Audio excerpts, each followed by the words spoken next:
Okay, mayong mudto na usab kanatong tanan Luzon, Visayas, Mindanao. Mayong mudto Philippines, may mudto world, may mudto universe. Sana na po kita mga higala. Dili nga itong tulumanon sa kahanginan, CONA, Katikisis on Air. O ako lang gihapon kini mga higala inyong ubos nga alagad. Reverendo Padre Edwin Academia Akab. Abino adlaw na usab karon nga usab tarong adlaw mahigala. Adlaw karon nga Miyerkules do pizza 24 na kini mahigala sa bulan sa Abril, no? So padayon kita sa ato ang mga buhat tuno ining kamuntuhon pastilan o gala.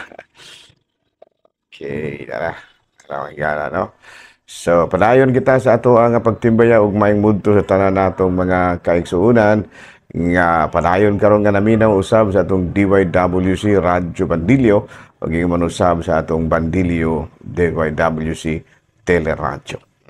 Ala, no? Ato na nga timbayaon mga higala o mayong mudto usab ang atong talahurong obispo, Bishop Julito B. Cortez, ang atong station manager, si Father Ramaata, o ang tanan nato nga mga kaigsunan nga karon ay nagsunod din ato ang programa sa kahanginan. O gingaman usab ang mga kamadrihan atong timbayaon po ang atong mga kamadrihan dili lang mga pari.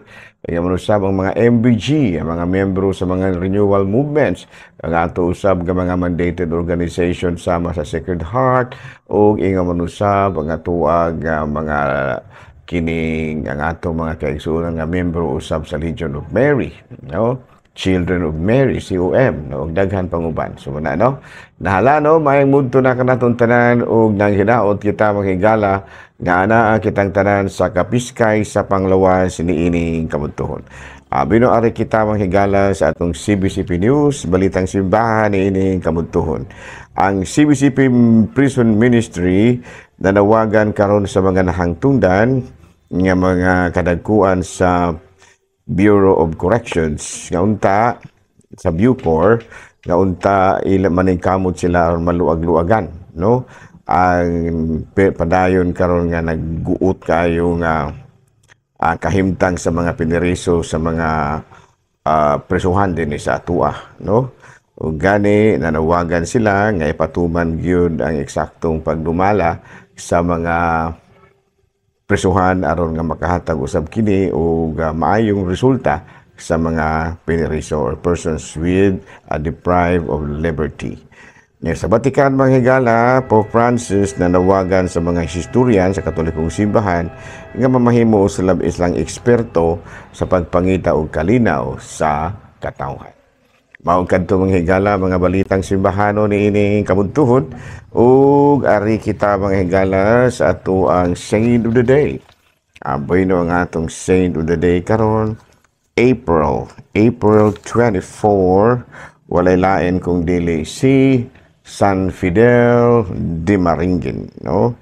Aboy no usa ka practicing lawyer kini si San Fidel ug nahimo usab sa Defender of the Poor, usa siya nga nagpamembro siya sa Franciscan Capuchin, nahimo siyang missionary sa Grisons, Switzerland o sa Germany o sa matod pa Switzerland. Unya was falsely accused of being a spy for the Austrian Emperor and he was martyred, canonized by Pope Benedict the 16. Mao kadto mga higala ang atong Saint of the Day karon nga mao si San Fidel de Sigmaringen. Nahala, no? Padayon ta sa ato nga mga buhatono ni ini kamudtuhon ug ari na ta mahigala sa atong ginagmang jolo joke. Boy na mahigala, no? Atong ginagmang pulo pasiaw, no? Jo ato na nga timbayaon og may mudto nga ako ang Gawix din ha sa Kalumbuyan. Si Gawix nga si Father Christian Durango. So, okay. Kaya mahigala no nga tuwa nga joke-joke yung nagmay. ako'y Ano ting? kanang mula ka sa ako ha. Asa mo kamo adto? Ay nagrosaryo manggod sa silingan. Muapil ko. Nag-praise the Lord na po dahil karon. Usa naman? Dili na ka mo sugal. Kay nag-praise the Lord naman ka. Charismatic naman ka. Ay, musugal gihapon kay lingaw-lingaw raman ning ato. Lagi. Pero umapil di ka. Maglingaw-lingaw gihapon ka. Ay maglingaw-lingaw gyud gihapon. Napildi ka, lingaw-lingaw gihapon? Oh. Lingaw-lingaw ra nato ang kagutom ug wala na tayo ipalalit og bugas kay napildi. Ilingaw-lingaw ra nato ning kagutom. Ginoo ko. Joke ba yun? Joke na lang ito, may lain. Okay, padayon ta mahigala sa ato nga mga buhatonon ni ining kamudtuhon. Bueno, ari kita maghigala sa ato ang katikisem. Ari kita sa mga pangutana. Abi na pangutana maghigala pader. Kana bang tao ba nga walay pagpakabana sa mga kalihukan sa simbahan, panalitan, walay simba-simba madomingo, walay kasal, walay kumpisal, wala gani kumpirma, daghan pang uban nga wala niya, wala na ba na sila puruhan nga mahalangit? Dili ba layo kaayo sila, no? Dili ba may puruhan nga di gina sila malangit? Abi no kanang imong pangutana, brother, no?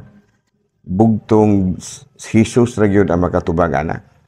No, ngano man siya ra gyud pwede matang magtubag-tubag na ana, pero ang pinaka-eksakto yung tubag nga atong madungog mao gyud ang giingon ni Kristo. Mao gyud ang si Kristo gyud mismo mao'y makatubag ana, nga eksakto gyud ang tubag. Kaya natong basahon sa Mateo 7, Kapitulo 1, sa 5, mao kini ang nagsulat.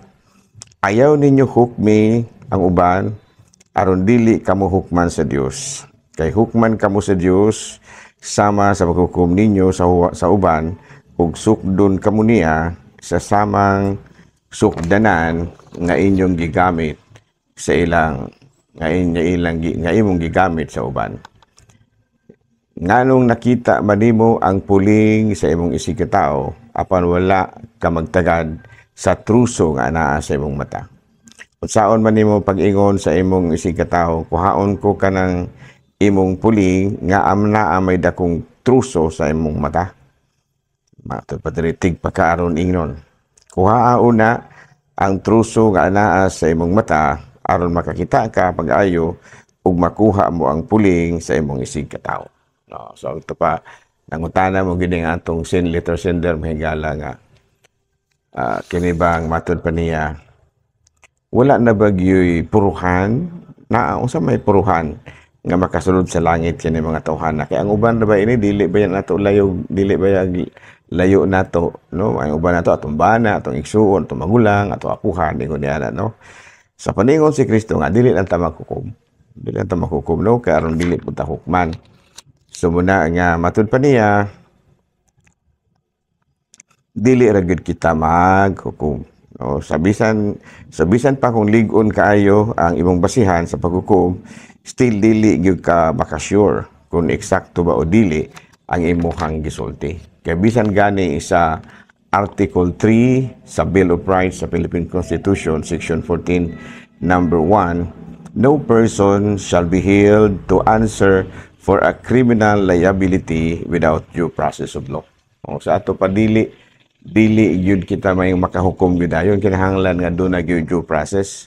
Gani sa Rome Statute sa Article 66 nagkanayon kini na presumption of innocence. Everyone shall be presumed innocent until proved guilty before the court in accordance with the applicable law. Yes. Number 2, the onus is on the prosecution to prove the guilt of the accused. And number 3, in order to convict the accused, the court must be convinced of the guilt of the accused beyond reasonable doubt. O, sa ato pa, dili gyud ay basta-basta ka makahukom sa mong isig kay ngono kay matod palagi daghan kay mga basihan do danay kinahanglan nga mugos pag yun ang mga rule of law, no? Kana bitang binalaod ba, no? Gani si Kristo mismo sa dihang nagtinga na siya sa krus, wala gani gidayon sa mo litok og mga paghukom sa mga tao nga nagpasipala kaniya. Niingon pagud siya nga, amahan ko, pasaylua sila kaya wala sila masayod sa ilang gibuhat. Siguro aware kay nga itong Ginoong Jesucristo nga ang mga tao nga nagsingig-singig kay palansang siya, gimanipulate ra sadto sa mga Pariseo o sa mga teachers of the law. No, sa ito pa, dili gyud nga fully aware ang mga tao nga sayop ang ilahang ipangayo kang Pilato. So na nga si Kristo niingon nga kanang pasaylua sila kaya wala sila masayod sa ilang gibuhat. So kung balikan nato ang problema, kaya dili na naman lagi kita makahukom, kaya basig hukman po hinoon ta, mas maayo nga kana bang imbis muhukom kita, ato hinoon silang tabangan, aron magbago. Doon na yung mga paamaagi, aron makatabang kita. Number 1 is, siguro, ipakita, himua ang imong kaugalingon, nga good example sa mga taong mga walay simba, walay kumpisal, walay mga kasal. No, ipakita kanila nga buutan ka ug angay sundo ng imong kinaiya. No? Unya, if there are communitarian, no? So siguro gyud nga maayo ka, ano ang imuhang maayo kang sanglitanan alang sa mga taong mga walay simba. Be a good Catholic in all aspects, in thoughts, in words, and in deeds. Be a good member of the community. So, if there are communitarian activities, no, i-inform nimo sila katong inyong silingan nga walay simba-simba and ask politely if they can join. But don't be demanding, no, meaning don't expect too much from them. Don't expect them to change overnight. Give them time and space to understand everything about having faith in Jesus. Ganyan, no? So, kung magkuang ganita, manglagad ta sa Kristo, no, sama kini sa giingon ni Kristo sa Mateo 1, Kapitulo 17 sa 18. O niya, miingon si Jesus kanila, kuyog kamo kanako ug tudluan ko kamo pagpanagat og mga tao. Diha gibiyaan nila ang ilang mga pukot ug mikuyog sila kang Hesus. Ato pa ang ato di ay imbis nga atong hukman ang atong isig kaingon kay matud pa nimon makasasala kay walay simba, walay kasal, walay kumpisal, ato hinuon silang tabangan aron magbago sila. No muna nga sa atong pagtabang kanila nga magbago kinahanglan nga first, ato pong usbon ang atong kaugalingon. Mo nang miingon si Kristo nga, kanang kung gusto kang mabago, kinahanglan magbago pag yun ka una. No, ikaw mismo magbago sa kasimong kaugalingon. No? So, muna nga, kutob sa mahimo, no? Be a good Catholic in all aspects, in thoughts and words and in deeds, and of course, be a good member of the community. No? Ato pa, kung nangandoy ka nga daghang mabago sa ilang mga kinaiya diha sa inyong komunidad, paningkamot kamo nga makapakita kamo mga mayong kinaiya ngadto ni mga tawhana. Meaning, and of course, if there are communitarian activities, first i-inform gyud no ang ato ang mga igsuon nga dili nga duol og simbahan. And then ask politely if they can join kung makapaapil ba sila. And do not be demanding, meaning do not expect too much from them. Don't expect nga mausob sila diha-diha. No? Give them time and space to understand everything about having faith in Jesus. Ganyan, no? Ato pataas-taas gid ang proseso para ber kita munang dili kita nga makahatag og paghukom. Ginoo ra gyud makahukom. No? And of course, i-introduce si Kristo ngadto kanila. No? Introduce Christ to them.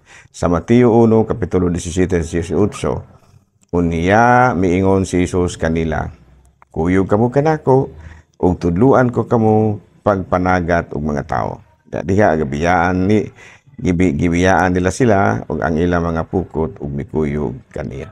Okay, no? So sa Mateo kapitulo sa Lucas kapitulo 1 bersikulo 38, miingon si Maria, no? Sulugoon ako sa Ginoo, mahitabo unta kanako ang imong gisulti ug may biya ang anghel kaniya. Sa ato pa ang tanan natong gihimo dili niingon nga nangita kita og unsabay madawat nato, no? Kung dili isip kini pagtuman, isip mga sulugoon sa Dios, no? Unya mga sulugoon lamang kita sa Ginoo. So it's already a start for your mission. Sa ato pa katong imong nakita bitaw nga niingon bitaw ka nga na kay kung ang usa ka tawo wala gyud apil-apil sa kalihukan sa simbahan, posible ba siyang malangit? So sa ako na ginaingon, dili ta makahukom diha. Kinahanglan nga ang Dios sa gyud may makahatag og hukom niya na. Unya karon pangutana, human sa mga pagpasabot, no, unsa may imong gibati? After all this explanation that I have shared, are you in or out for the mission?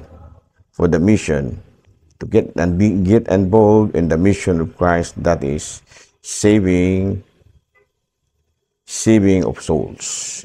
No? So ang pangutana, balik-balikan na itong pangutana, mahigala. Dili ba ni sila makasala? Kaya mga taong walay simba. Ang tubag ni ana, dili gyud ko makahatag og akong tubag ni ana.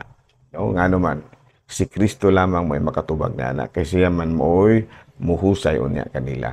Nganong wala kay simba, nganong wala kay kumpisal, nganong wala kay kasal. Bugtong si Kristo lang. Muna nga atong mahimo is mo remind ra gyud ta sa atong mga kaigsuonan nga walay simba, walay kunya dili gyud ta mo demanding kayo. No, kay dunay uban nga pugsanay gyud bayo.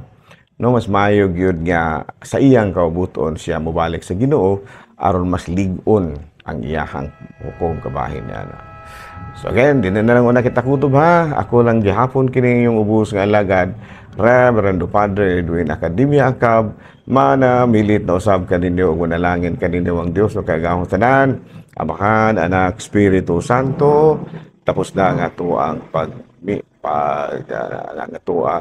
tapos na ang ato ang kalihukan, dadon nato ang kalinaw ni Kristo.